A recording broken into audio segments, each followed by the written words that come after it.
Hello, everyone, and welcome to today's Austrian Wine Time Masterclass with Fred Loimer of Loimer Winery. My name is Antoinette Londejean from Cork and Fork in Washington, D.C. We are a premium wine store founded by a multi-generational flying winemaker originally from Champagne, France. I'd like to introduce today's presenter, Fred Loimer. Fred started working with his father, Alfred, in 1988 after completing his studies at Klosterneuburg with winemaking stints in Germany's Nahe and in California.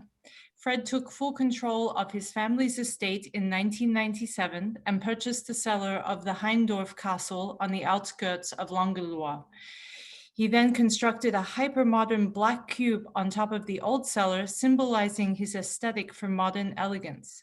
Fred began practicing biodynamics in 2006 and is a founding member of Respekt, a certifying body for biodynamic viticulture in Austria. His wines are among the very best examples of Grüner Veltliner and Riesling in the Kamptal. In 2002, Fred was named Winemaker of the Year by Austria's Falstaff wine magazine. For those joining us live, we'd love to hear from you. Place your questions in the Q&A and we'll get to them time allowing. Since our guest is joining us live from Austria, quite a few hours ahead of us here in the United States, we will move immediately into the presentation. Fred, please introduce yourself and your beautiful winery. Thank you, Antoinette. Thank you for introducing me at all. And yes, very well, warm welcome here from Austria.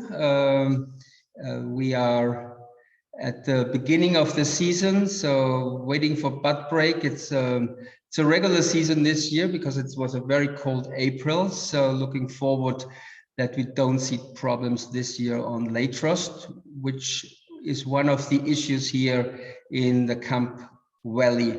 But Antoinette, can you start the little video first? So to get a little impression about the region, there's a film from Loiser, which is one of the coldest sites we have.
Yes, so thank you for that. And yeah, this is me, but 50 years ago. And as you see, I took the easiest way into this business. I am born into it and never thought about doing something else. So as Antoinette mentioned already, I finished school in '83, and I was lucky enough that I'm a member of the generation in Austria which had a chance, which is unusual more or less, because we could start everything new. So we did, and find our ways in the meantime. And maybe some of you had seen the presentation of Gernot Heinrich, and Gernot is a school friend of mine. So this is the generation started in 85, 90, working together with the families in wine. So, it's now. You've seen already the map, but this makes it a little bit clearer where I am. The little brown spot on the left top side of the map. This is Austria, and just to get an idea of the size, the whole thing from left to right, from west to east, is only 600 kilometers, so 450 miles or something like that.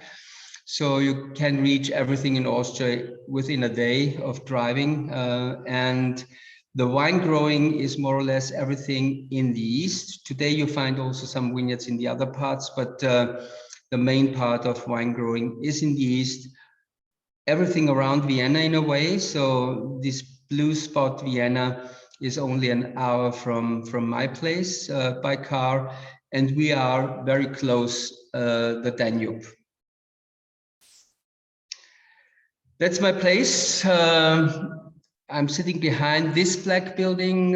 This one black building in front is the entrance of the grapes, and we are lucky here that I got a chance in '98 to buy an old cave, and this is here in the middle of the vineyards, in a very old cellar row of this yellow cellar is one of the old cellar houses, and you find 1,000 here in Langenlois from the 18th and 19th century, because there were a lot of families doing on a professional base wine.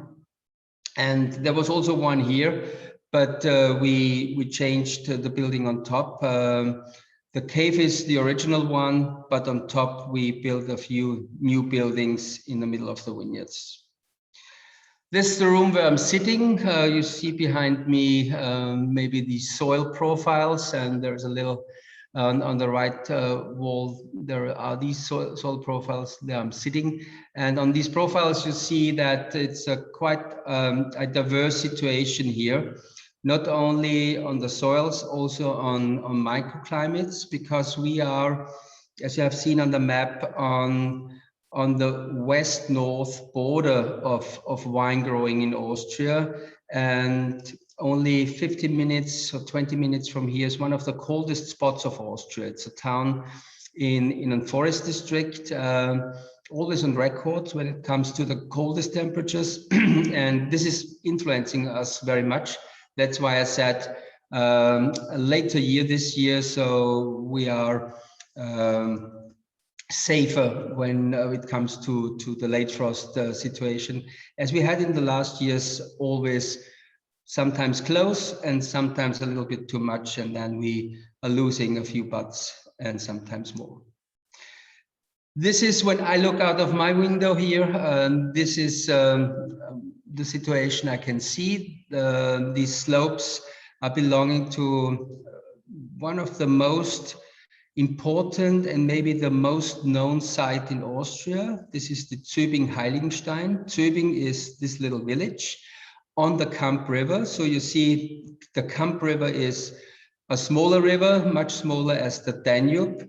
But these two rivers are influencing us by the soil types, but also microclimates. The Danube is the much bigger system, of course, and the Kamp and this Kamp Valley is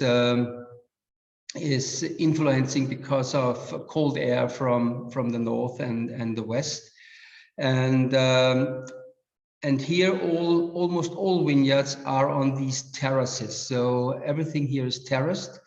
This is because of the soil types. On one hand, it's löss, which is a wind-pressed sand. And here on Heiligenstein, it's a sandstone conglomerate. And on other places, it's gneiss and granite, primary rock. And one thing here is also that we don't have so much rains. So it's a very dry region, and we have to take care about each single drop we get. And that's why most of the vineyards are here on terraces, to to get all the water we'll see in summer, which is not so much. So an average year is only 450 liters. Just to get an idea, Styria in Austria is on top with 1100, so 2.5 times more. And Burgundy or Tuscany is on 700, so also much more as we see here in our region. That's a view to Langenlois from a site called Steinmassel. And all these sites are very old names, known from Middle Age, 1500, 1600. And these sites like Steinmassel are today classified. And this is an Erste Lage, so a Premier Cru, and we do a Riesling there. And the village on the right side is the town Langenlois. It's the main town in the Kamp Valley, and it's my village where I'm living. Yeah, and maybe before we jump into that, because that's quite, I would say, intense. Biodynamic is my theme today. We do that since 15 years now. I would say pour a little bit of the Brut Rosé, so you get an idea of what we are doing. Sparkling is something which turns out to be a very interesting wine for that region. So Langenlois today is, I would say, the hotspot of high quality sparklings in Austria. There are few wineries doing that on a very, very high level of quality, and we do since 91 sparkling, but on a very small base. And in 13 we decide to go into that a little bit more on a professional way, and now sparkling is doing up to 15% of our whole production. And we are working mainly with red wine grapes here for the sparkling. So the Brut Rosé is 100% red wine grapes, but pressed as a white wine, so Blanc de Noir. And then we add a little bit of Pinot Noir red wine to the wine before we do the second fermentation in the bottle. And in Austria, we have 3 levels of quality on the sparklings. It's a classic, that's the basic level, which we are not doing. We start on the reserve level, which should be at least 18 months on the lease. We prefer today 24, but you will see it on the back label. When you turn the bottle, then you see a date of bottling and a date of degorgement. And so you have an idea how long it was on the lease and how long it's degorged. I prefer a longer aging on the lease, so 2 years at least, and then at least 6 months after degorgement.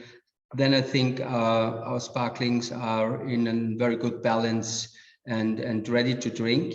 And what we're doing on these is we harvest quite early to get light sparklings. So we only have around 12% alcohol to keep enough freshness in the wine.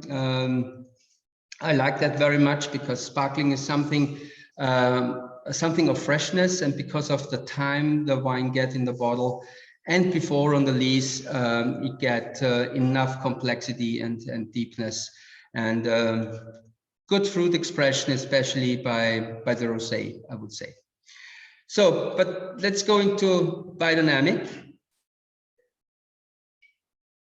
The reason why this picture is now on the screen is a picture from Vincent van Gogh, the sower, because you see a farmer which is more in the center and influenced by the earth, soil, the blue color, and the light, the cosmic influence on top. And he is, or the farmers are the most important ingredient for biodynamic farming, because the farmers are doing their decisions how to farm. And so it's a farming system where people are very much involved and independent again. So not influenced by all the companies in the world which are showing you how to farm. Here in biodynamic, the farmer itself make his decision how to farm. And this is for me the main concept of biodynamic.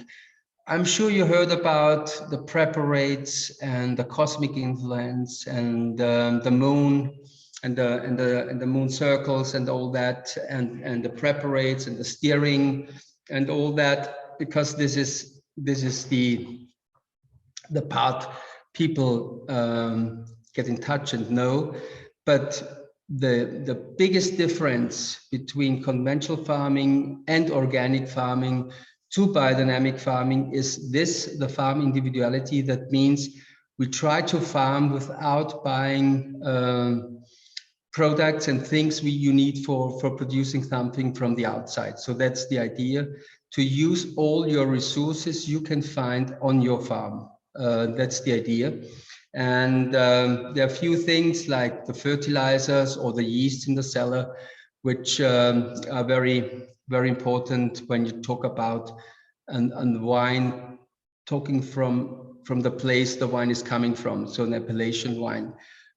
Because I think you only get an appellation wine and the wine from your place when you do it like that. You try to produce only with things you find on your place and to farm with that. Another thing in nature is, and this is what we have to respect, is diversity. And of course, we also work in biodynamic with monoculture, as you can see, it's a vineyard. But we try to balance this with as much as possible diversity in the vineyards. And what's great on Austria is that farming land is still small structured. Of course, the plots get bigger and the farms get bigger, but we have still this diversity in the land. As you see in the back, trees and bushes, and an average size of our vineyard, for example, is only 0.7 hectares. And there's always something in between, which creates diversity. And this helps to stay healthier by itself, because nature is working with that diversity. Nature normally doesn't need spraying or whatever, or fertilizers to get green and to flower and to produce something. And another thing of nature is animals. So plants and animals, they build the soil, and the soil today is the basic of all life. And so it's also important that you work with animals, not only with big ones like sheep or cows maybe. You also have to think about the animals in the soil and above the soil.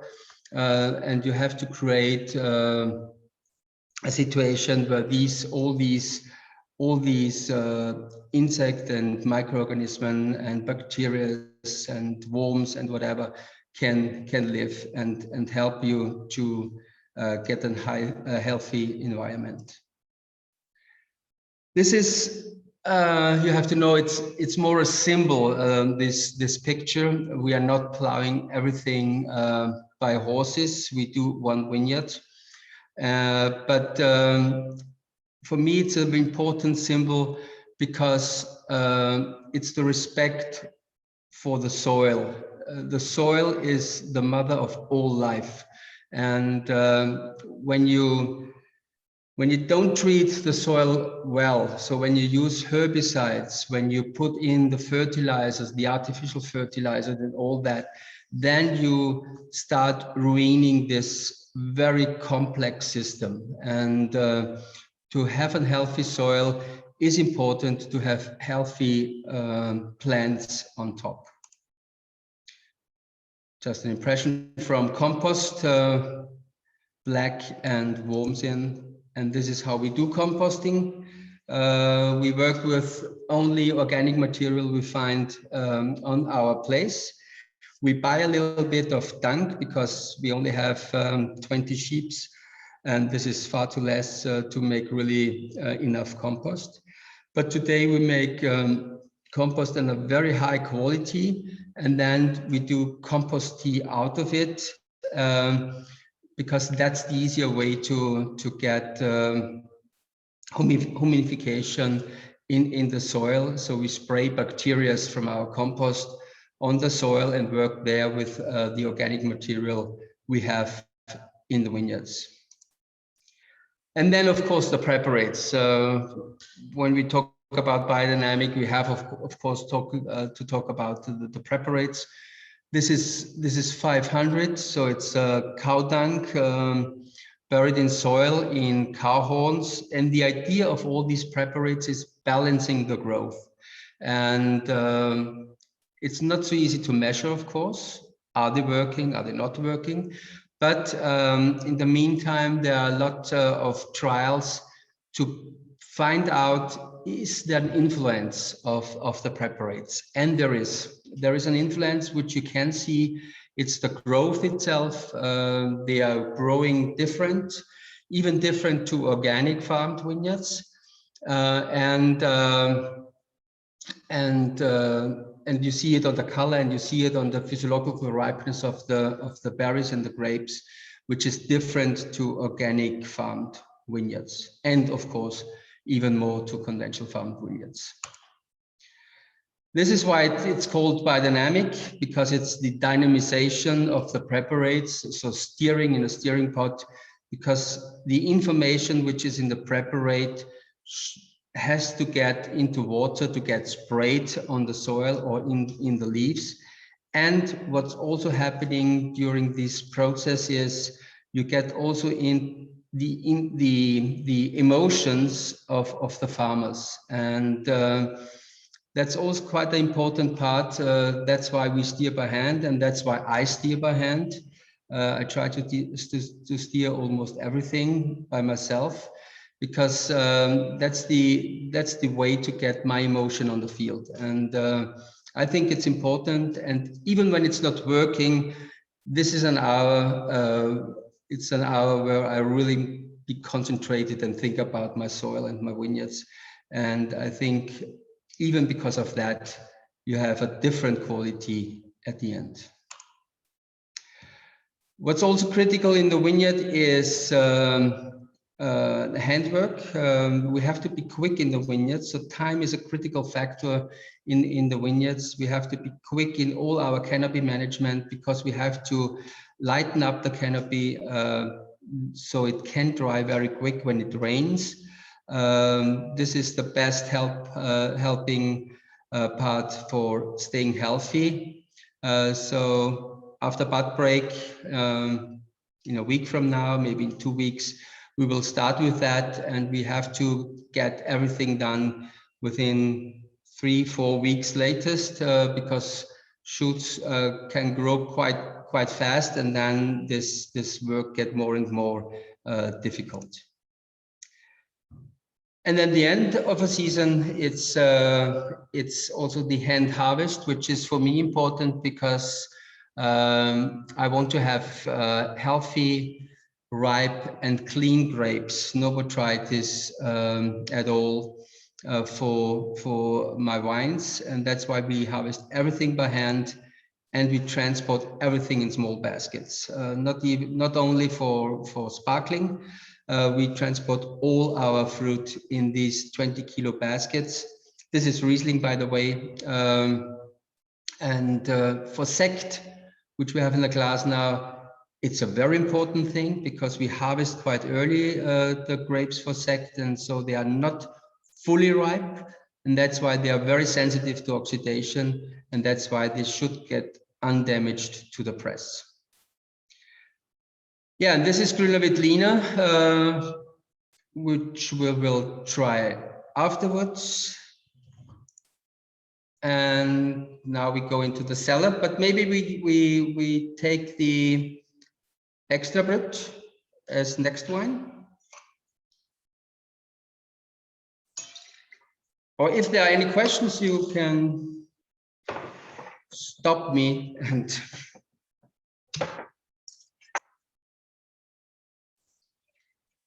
so the extra brut is not Grüner Veltliner. It's the wrong picture in a way. The extra brut is a blend of 50% Zweigelt, so red wine grape, Blanc Noir, and 20% Pinot Noir. So 70% of that wine are red wine grapes. And the rest is Chardonnay and Pinot Blanc and a little bit of Pinot Gris. And what we do on these two sparklings is these are both non-vintages. So we work with around, on these two wines, 20% reserve vintages. So I told you we started in 13. And so this at the moment is 17, which you should have in your glass. So the main vintage is 17, but 20% are vintages of 16, 15, 14, and 13. So we do this Solera way. So we keep always from the cuvée a little bit back in tanks and add it to the next blend in the next year. That's the idea of these two wines. It's also a reserve, so also around 2 years on the lease. And it's even drier. So on the rosé, we have on the label Brut Rosé, but it would be more or less extra Brut Rosé. It's only add of 3 grams. So in total, maybe 5.5 grams. And the extra brut, the white is even drier. We add only 2 grams.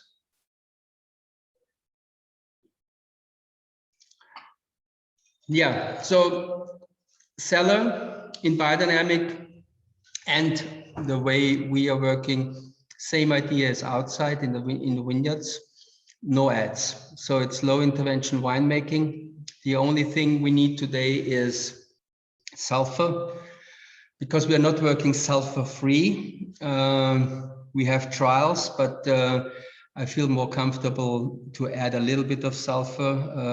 The wines are more stable at the end, and the risk of having too much volatile or maybe mouse tones or whatever is less when you add a little bit of sulfur. But our wines today are very, very low in sulfur, and the sparklings, the 2 sparklings, are only on 35 ppm total sulfur, so milligram, and almost nothing free, because the only add of sulfur for the sparklings is after the first racking, so before the second fermentation, and there's no add by degorgement.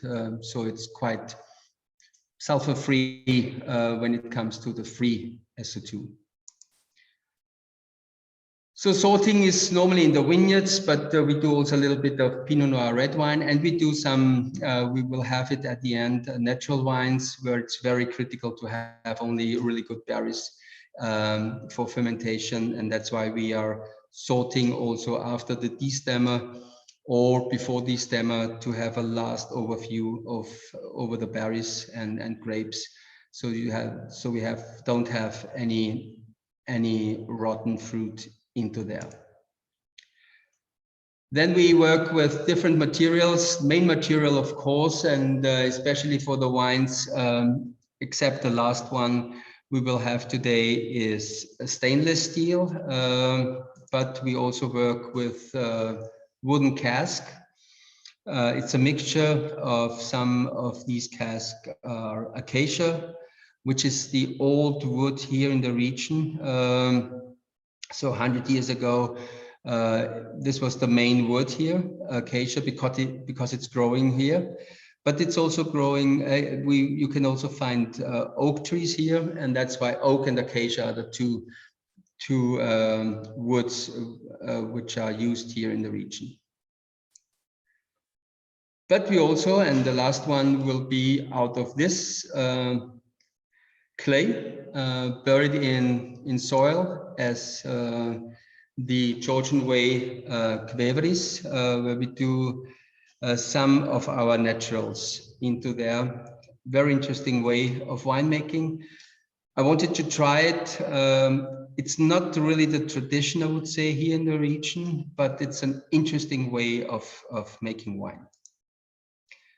Yeah, so I don't know if we'll, a few words to our wines. As we do here in Kamptal, in a very diverse area, different varieties. We have quite a lot of different wines at the end. Then we do the sparkling, and then we have an appellation system here, the Kamptal DSC. That's why we do a basic wine, which is the region wine. Then we do a village level, the Langenlois, and then the single vineyards. So it's quite a big assortment of wines we do today. That's why also the labels are a little different, so you get not lost in that assortment. Sparklings look different, and the naturals look different on the right side. Because we call our naturals mit Achtung, so with attention, meaning that they're a little different, and you have to be open-minded and to taste carefully these wines because they have a different taste, a different aroma profile, a different palate. But this is wine. Wine can be different, not only from place to place, not only from year to year, not only from winery to winery or variety to variety. It also depends very much on the vinification itself, which is done in a cellar. Yeah, and also the sparklings is handwork from the beginning, from hand harvest to riddling on these racks.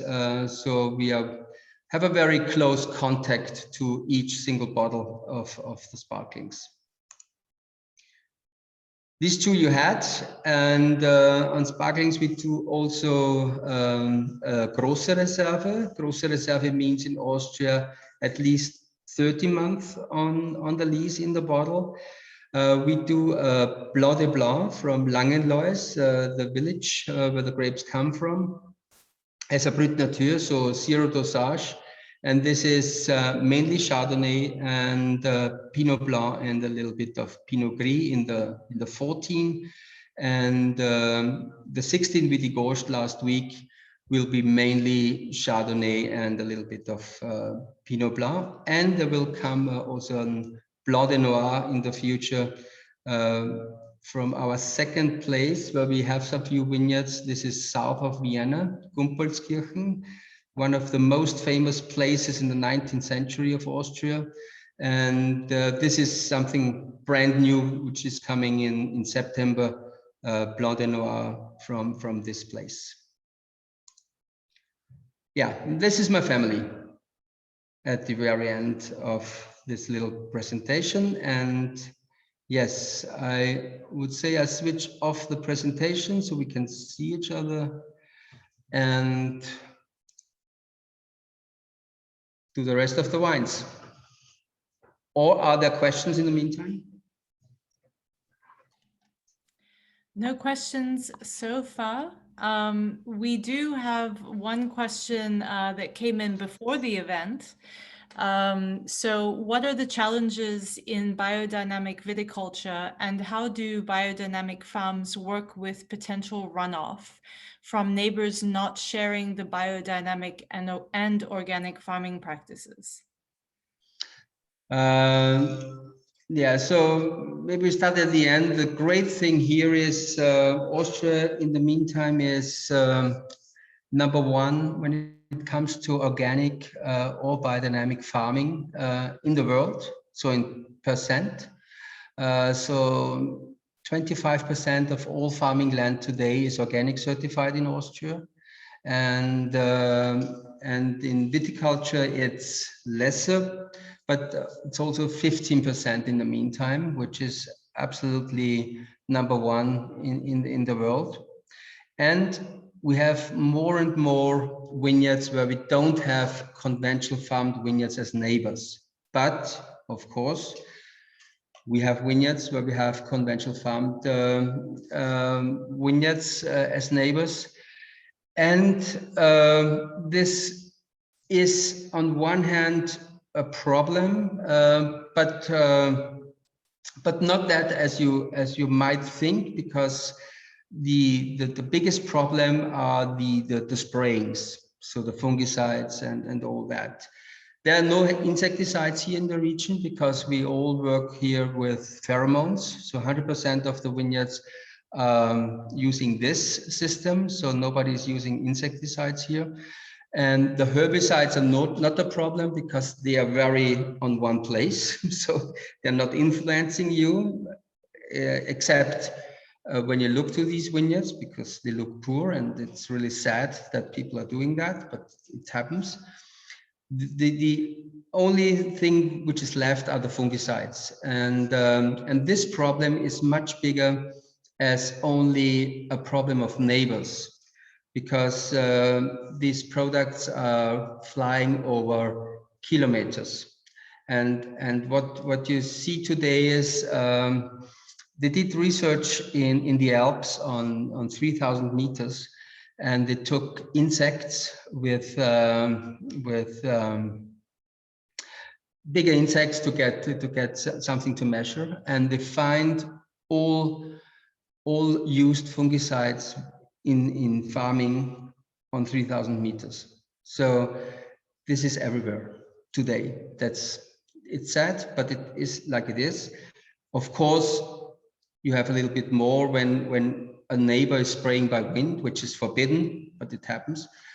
Then there's a bigger influence. But the thing is, what we are saying is, when your neighbor is not living in a healthy way, so eating too fat, making no sports and whatever, he has a bigger chance to get sick as you as the neighbor who try to stay healthy. And I think that's quite similar in the field outside, and you see it, you really see it. The borders are quite sharp when you especially in autumn, when the leaf color is changing and the ripening starts, you really see how someone is working. You see vineyards getting earlier yellow, you see vineyards staying a long time green, having short leaves, short shoots or longer shoots. So that's quite an exact thing outside. But of course, fungicides are flying all over. That might be a problem. And the biggest challenges here is, or in farming, in biodynamic farming, first you have to change yourself. I think that's the main part of everything. The problems you see afterwards in the field are to handle. This is something you can learn and you can handle, but you have to stay as a farmer. You have to stay, I think, very open-minded and to watch carefully, to be very much awake when you walk through the vineyards or to your field, because you have to see the problems or the upcoming problems and you have to react. This is something you have to learn. And we had 2 years in the meantime, so in 2008 and in 2016, where we lost quite a lot of fruit because of mildew, but we always knew afterwards what we did wrong. And so I hope I will not do this mistake a second time or third time. Let's see. But the good thing is that we know why it happens, and we know what to do. And the most important thing in biodynamic, I told you already during the presentation, is this critical thing of time in the vineyards. So we need a lot of people in May and June. We have to do a proper canopy management very, very quick.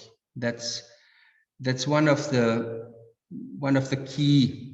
keys to get healthy fruit at the end of the season. So especially from bud break to flowering, and this phase of flowering, blooming, then the wines are very, very sensitive. When you get an infection in this period, you can lose your whole crop. And so up to, let's say, up to these berry size of 3, 4, 5 millimeters, so small berries, up to this point, you have to be very, very careful, and you have to be very, very quick, and that's why you need people to handle that. Afterwards, it gets more stable, and then you can start relaxing and waiting for harvest. But up to this time, so these 2 months in a year, they are very critical. Lovely. Let's move into the tasting of the Riesling. And for everyone, that will be sample bottle number 3. Yep. So 18 Riesling in Kamptal is, for me, a very good combination, because we have really good soil conditions. It's a cooler climate here. That's why our Rieslings are lighter, never too fat, never too high in alcohol. But they have quite a very soft acidity and a very, very good fruit expression.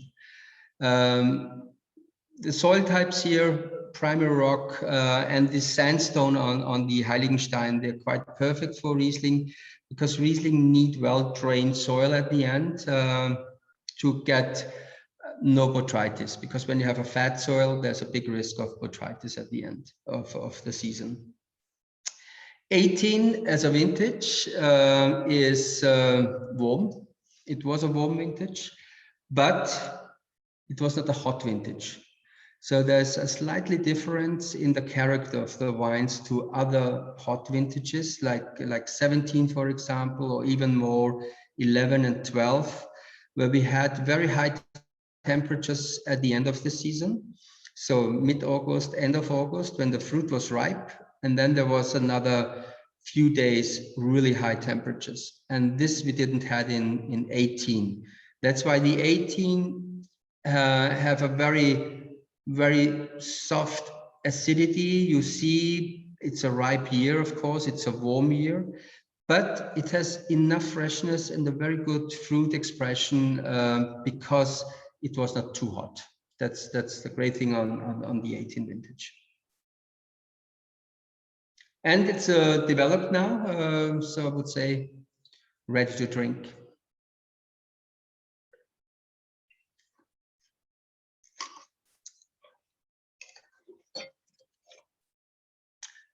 Yeah, let's jump to Grüner, because also at the end, the gemischter Satz is also a little bit of Grüner Veltliner in. So Grüner Veltliner in different vinifications.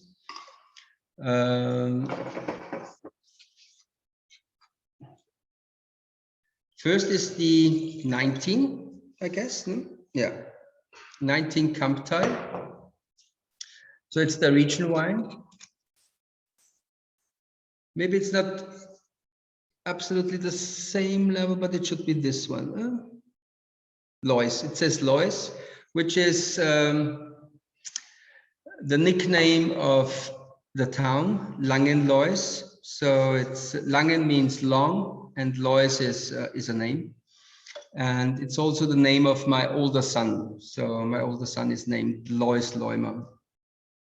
In the States, it's a female name. Here, it's a male name, coming from Alois. Yeah, Grüner Veltliner is the main variety here by far. 50% of everything is Grüner Veltliner here. This is for sure because of the climate, but very much also because of the soils. Our most important, or maybe beside the primary rock, so these left and right, this is primary rock. Not easy to see, but it's a pure rock on a meter down, and then very dry. And this here, this is loess. So wind pressed sand, looks very boring, The great thing on that is it's very mineral because it's coming from the Alps. It's wind-pressed sand from the Alps, blown in the ice ages to here and covered here everything. High content of choke, limestone, and very easy for the roots to go down and deep. And this is important for Grüner Veltliner because Grüner Veltliner need water and food. And so need very fertile soils, and Löss is serving that. And this is one of the reasons why Grüner Veltliner is so important here in the region. And Grüner Veltliner is a grape which, for me, has its strength more in the middle body of wines. So these 12 to maximum 13, better 12.5 alcohol. And this is the ripeness we try to get on Grüner Veltliner. So the basic is always on around 12% alcohol. So we try to, but this is for all our wines. We try to harvest not overripe. So we harvest quite early because I like today. I did when I was young. I did the opposite. I would say we harvested late to get body and power and alcohol and points at the end. But today we take care about drinkability, enjoyable pleasure, and all these things. And also we take care about the place, and Kamptal as a cooler place of wine growing in the world should produce lighter, fresher wines. And that's why we try to harvest on the right time, whatever this is. But biodynamic help us a little bit in that, because with biodynamic farming, you reach easy physiological ripeness, and you reach that without having too much sugar. And so we can harvest quite early and so stay lighter at the end. Grüner Veltliner in that style is fermenting 100% in stainless steel and is not that long on the lease. So we start bottling normally end February, beginning March of next year after the harvest. So it's around 6 months in the tanks.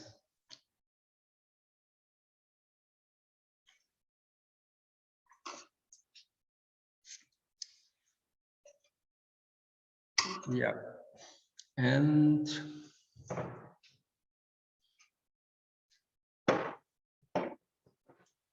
the second Grüner, it's the green label, I guess. No? Yeah. The second Grüner is the Langenlois Grüner. So I told you already we have the system of, it's the same idea as Burgundy has or had for many years ago. It's an appellation system, a DSC system with 3 levels. Basic wine are the region wines. So in our case, it's Kamptal. Then the village level. So this is the Langenlois. It's the middle level. And on top are the single vineyards. We don't have one in that tasting today, but the video we have seen at the beginning is from one of these single vineyards. It's Loiserberg, where we do Grüner Veltliner and Riesling. But the village level, the Langenlois, is a wine coming from classified sites. So it's not a single vineyard because it's coming from different sites, but all of them are classified as Erste Lage. So it's let's say it's the cuvée of the Premier Crus, the Erste Lage wines, which get in bottle normally so May after harvest, so a little longer as the region wine, but not that long as the single vineyards, because the single vineyards today are sitting on lease over 1.5 years. So we have them a second winter in our cask or in stainless steel. And in the meantime, so 17 was the first vintage. Today we do all our single vineyards without filtration. That's why we keep them longer longer in cask and stainless steel.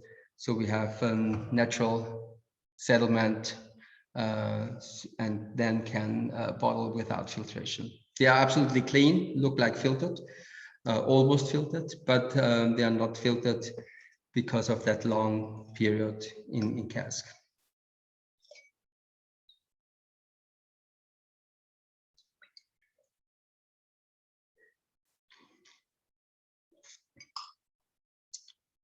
Yeah. Any questions to the wines? No questions on the wines. We are approaching the last wine, which is a very special wine. So while we while we near the corner on this last wine, I do have a question about natural wine. What is a natural wine as defined as both a viticulturist and as a business owner? So natural wine is a consequence of biodynamic wine viticulture and winemaking, because as I said, the concept of biodynamic is nothing from the outside. So you produce grapes and you produce wine without only using the own resources you have. And the own resource in the cellar are spontaneous fermentation, so your own yeasts. We use a little bit of sulfur, but that's it. That's everything we do on interventions to that wine.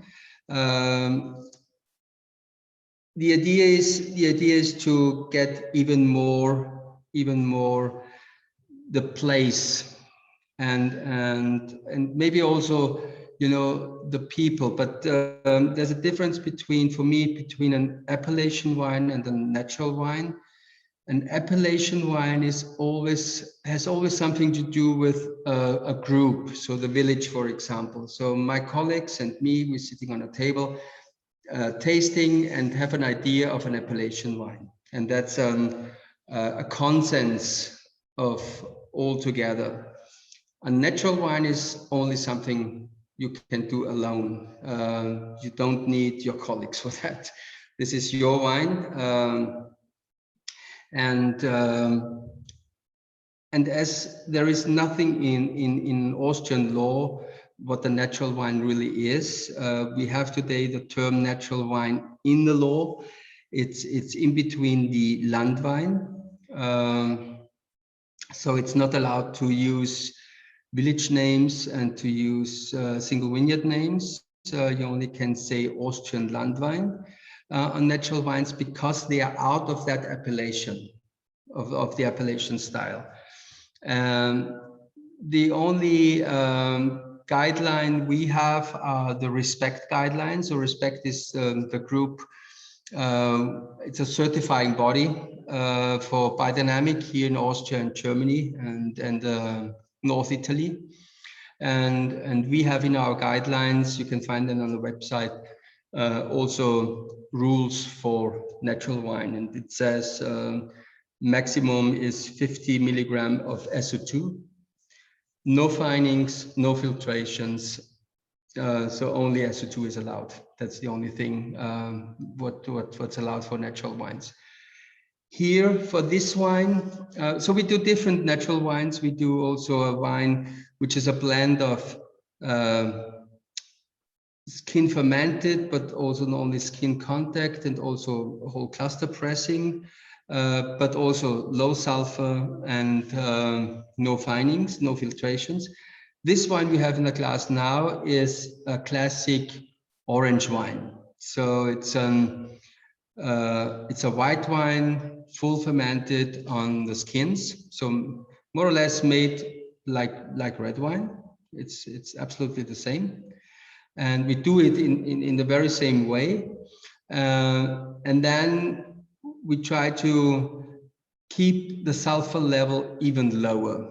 And because of the skin fermentation, you get the chance, because of the tannins, they bring more reduction to the wine. So you can lower your sulfur levels. And this wine was 1 year absolutely without sulfur in a cask, then half a year with a little bit, and then we bottled. And there was only one add of sulfur in all that time. And the very interesting thing on these wines for me is they are closer to the grapes. So when you go into the vineyards, when the grapes are ripe and you taste the berries, especially by aromatic grapes like a Muscatella or a Traminer, but also very much on Grüner Veltliner. Grüner Veltliner has also kind of aromatics in. You find the aromas also in the wine afterwards, in a wine like that. So they are very close to grapes. They have a juicier taste, juicier mouth feeling. And what's fascinating is even with this low sulfur, they're very stable. So you open a bottle, you take a glass, you take next day a glass, you take 3 days after a glass, and you see that even a development in the better direction instead of getting oxidized or whatever. And I think it is because the wine is already oxidized or has already oxidation. It's not oxidized. Oxidized is for me always negative, but had already oxidation. So the aromas the wine has are very stable. And this is the great thing for me on these wines. But of course, it's a different aromatic, it's a different palate. And you have to taste, when you taste this first, maybe a second time to get really in touch with these wines. But a lot of people today, they drink more or less only this. And when they switch back, they only feel sulfur. So the personal taste has very much to do with the things you like first and you take most. It's like having espresso or having coffee with milk. That's two different ways of having coffee. That's a really good way of explaining it. Thank you so much. So we do have a question that popped up. As you look to the future, what excites you most about Austrian winemaking? And what do you foresee as your greatest challenge? Oh, okay. I would say what's really fascinating on Austria is that it's not only my generation, it's also the next generation which comes up. All of them are open-minded and very curious about trying new things. I think that's a reason why we have such a big movement to organic or biodynamic, because people want to see. And also, I would say quite a high average quality in Austria. So, of course, yeah, poor wines. Every country has poor wines, but the percentage of high quality wines is quite good in Austria, and a lot of young people, very well educated, have seen the world. I think they will come with a lot of new ideas to Austria, and this will keep us running in the right direction. And the second thing was, what's my sorry, what do you foresee as your greatest challenge? Good question. I don't know. I could say now climate warming, because that's popular to say that. But we already work biodynamic, so we do everything what's possible to keep our footprint very, very low in all these things. But at the end, we are farming, and this is not nature. This is culture. And that has an impact, of course. Let's see. I think the market is quite quick, and that might be a problem because wine is very slow. When you have an idea, when you have an idea and then you plant that vineyard, or maybe you have to pick the right land first and you plant the vineyard. Then you have 5-6 years to get the first wine, and maybe another 10 years to get the really good wine, first the really good wine. And then it should maybe age 5 years or 10 in the bottle. So it's a very slow thing. And I'm 57 now, so I have to stay healthy to get all my ideas to taste. Thank you. And finally, are there any specific food pairings that you recommend for any of the wines that we've tasted tonight? I would say Grüner Veltliner is a very good variety for vegetables. Vegetables are not that easy to pair, but Grüner Veltliner with this herbal character, with this peppery notes, with this slightly bitterness, fits quite well to all kind of vegetables, but also to oysters. It's also working, like the sparklings, and the wine like this at the end. So this gemischter Satz is a field blend, so it's mixed in the vineyard. We harvest together these different varieties. It has that color because there are a few red colored berries in, like Roter Veltliner, so red Veltliner, and Roter Riesling.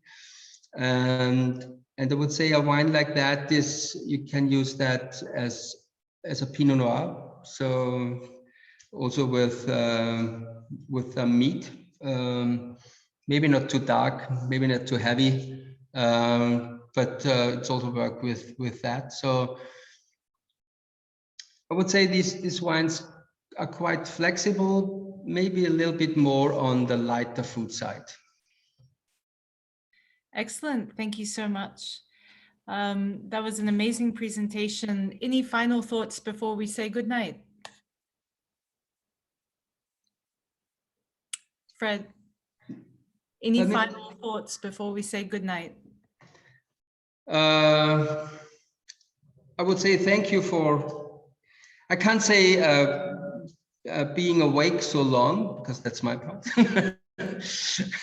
I wish you a very nice evening. I hope you enjoyed the wines, and yeah, and let's hope to travel soon. I think you're a little bit more in front as we are, but it's getting better. And restaurants start opening now here in Austria, so in 3 weeks from now. So there's a kind of optimism in the meantime in our daily work. Yeah, and hope to see you maybe here in Austria, or I hope for me to see you in your place, your country, because I like to travel. And yeah, wish you a nice evening and enjoy the wines you have now. Wonderful. Thank you. And thank you for everyone for joining us today. We appreciate your watching the presentation tonight and for your interest in the great wines of Austria. We encourage everyone to visit our website calendar at korkenfork.co to view the Austrian wine events we're hosting with some of the region's greatest producers, like Mr. Fred Loimer. Fred, it was an incredible honor to have you tonight, and thank you so much for all of the hard work you do. And I'm going to end the meeting for all, so wishing everyone a lovely evening. Thank you so much. Thank you.